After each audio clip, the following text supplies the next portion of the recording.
Apa makna ahlus sunnah dulu? Ini bisa dipahami dengan baik. Sekarang kita bahas kata ahlu dulu. Jadi butuh dibahas kata ahlu, kata sunnah, kata jamaah. Biar ngerti, lo ahlu sunnah apa sih ahlu? Nggak ngerti ahlu, saya itu apa nih ahlu itu? Ini kadang-kadang kata umum sering terdengar, tapi kita nggak tahu artinya gitu Pak ya. Nah, ahlu itu di Kamus Arab, saya baca di Lisanul Arab, saya baca di Kamus Muhit dan juga yang lainnya. Kata ahlu itu maknanya akhossu, orang yang paling khusus. Jadi contoh, itu keluargaku. Makna dia itu orang khusus dekat dengan aku. Itu kata ahlu Pak. Ahlur rojuli, dia itu adalah keluarganya dia. Mana keluarga? Orang yang paling khusus, orang yang paling dekat kepada dia. Itu mana ahlu. Nah berarti ahlus sunnah berarti apa? Orang yang paling dekat terhadap sunnah. Dekat apanya? Iya, amaliannya. Jadi ahlus sunnah itu adalah orang yang paling dekat kepada sunnah dan orang yang paling dekat dengan jamaah. Itu mana ahlu. Berarti ahlus sunnah wal jamaah. Apa artinya ahlus sunnah wal jamaah? Orang yang paling khusus, orang yang paling khusus dan orang yang paling komitmen terhadap sunnahnya Nabi alaihi salatu wassalam, baik dalam berucap, baik dalam berbuat, dan baik dalam berkeyakinan. Jadi kalau kita udah menisbahkan diri ahlus sunnah wal jamaah, berarti kita harus orang yang paling dekat kepada sunnah.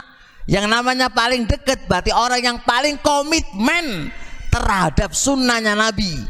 Baik sunnah yang bersifat ucapan, baik sunnah yang bersifat apa? Perbuatan, dan baik sunnah yang bersifat apa? Keyakinan. Keyakinan kita harus sesuai dengan sunnahnya Nabi.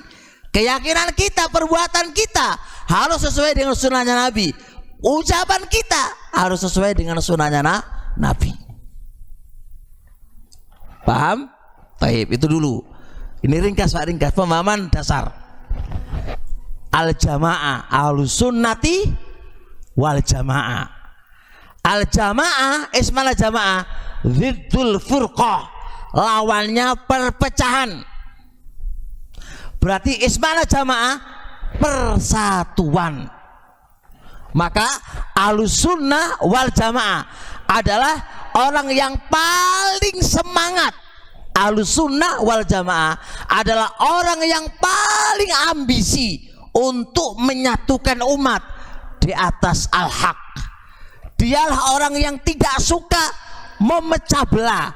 Dialah orang yang suka menyatukan manusia di atas Quran dan di atas sunnah. Syekhul Islam Ibnu Taimiyah rahimahullahu ta'ala mengatakan, wa min abrazi usuli ahli sunnati wal jamaah, termasuk paling mendasar dari dasar-dasarnya usul ahli sunnah adalah apa?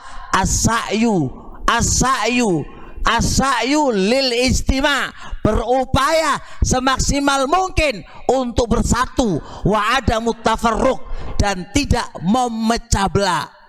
Bahkan Syekhul Islam menyebutkan perkara-perkara sunnah wajib ditinggalkan jikalau perkara-perkara sunnah itu membuat tafarruq, perpecahan di antara mereka. Sunnah ditinggalkan itu gara-gara apa? Membuat tafarruq. Karena Ahlus Sunnah lebih mengedepankan sebuah kesatuan daripada perkara-perkara sunnah yang itu lebih kecil maslahatnya dibandingkan dengan mafsadah berpecah belah. Saya sebutkan ini di kitab saya, Qawaid Al-Jarh wa Ta'dil. Saya punya buku Qaidah Al-Jarh wa Ta'dil. Saya sebutkan prinsip Ahlus Sunnah yang dari kalam Syekhul Islam ini di kitab itu. Hatta perkara-perkara apa? Perkara-perkara sudah ditinggalkan, Pak. Demi apa? Nah, contoh ini. Mau dipahami dengan baik. Nah, ini ngajinya ngaji kitab, ngaji kayak gini. Ngaji kitab. Contoh ini, Pak.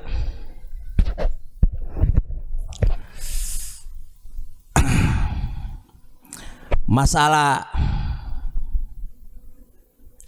sholat bawa sandal, sholat ke masjid bawa sandal, itu hukumnya apa itu? Sunnah ya, Ibnu Hazm wajib. Sallu bin ni'al, sholatlah kamu memakai sandal. Perintah itu Ibnu Hazm mengatakan wajib, tapi wajibnya seumur hidup sekali saja. Coba kalau setiap kali sholat wajib bawa sandal, mumet ya. Oke lah, ulama sepakat kecuali Ibnu Hazm aja. Sholat memakai sandal itu sunnah. Tapi kalau Anda bawa ke masjid umum lagi, terus antum ini sunnah, salafi sunnah. Ahlus Sunnah kan selalu mengamalkan sunnah kan ini. Ya akhi, pecah itu dunia itu, persilatan itu. Gara-gara antum pakai apa? Sandal itu. Contoh lagi, Anda sholat tidak memakai Bismillahirrahmanirrahim ketika apa? Al-Fatihah. Terus makmumnya mazhab Syafi'iyah, kata mereka Bismillah itu bagian dari surat Al-Fatihah. Nah, kalau sholat orang moco Bismillah itu berarti ono sing kurang bacaan Fatihah. Sedangkan wong sing ora maca Fatihah itu batal salate, li hadis Ubadah bin Samit, la sholata liman lam yaqra bi Fatihatil kitab. Ora sah salatnya yang tidak maca Al-Fatihah. Dia katakan urus utuh Fatihah, harus utuh Fatihah. Satu hilang enggak sah. Perbedaan ulama pewanjang berkaitan dengan kalau sholat itu apakah menjaharkan bismillah atau enggak bismillah. Panjang Pak pembahasannya. Kesimpulan terakhir, walaupun kita itu condong sunnahnya itu dibaca lirih, karena memang banyak dalil. Ada yang menjaharkan, ada yang melirikan, ada yang nggak membaca. Ini dikompromikan semua, ini panjang ini Pak. Kesimpulan aja bahwa saya condong itu hukumnya sunnah dilirikan. Kalau antum mau liri, ini sunnah bagi saya ya.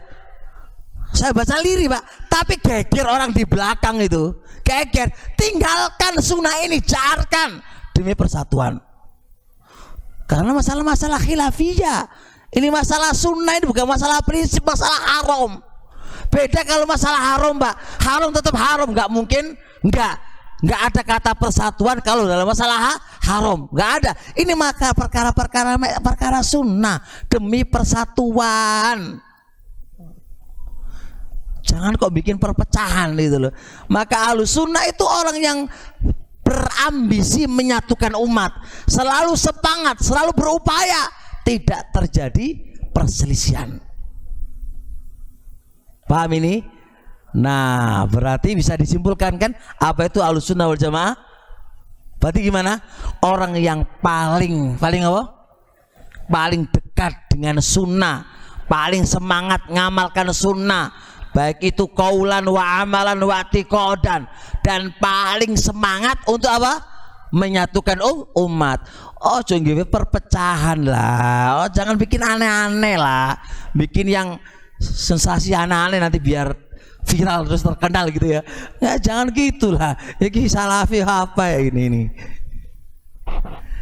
Nah, berarti kalau antum paham makna Ahlussunnah wal Jamaah, nama lain Ahlussunnah wal Jamaah itu apa? Salafi.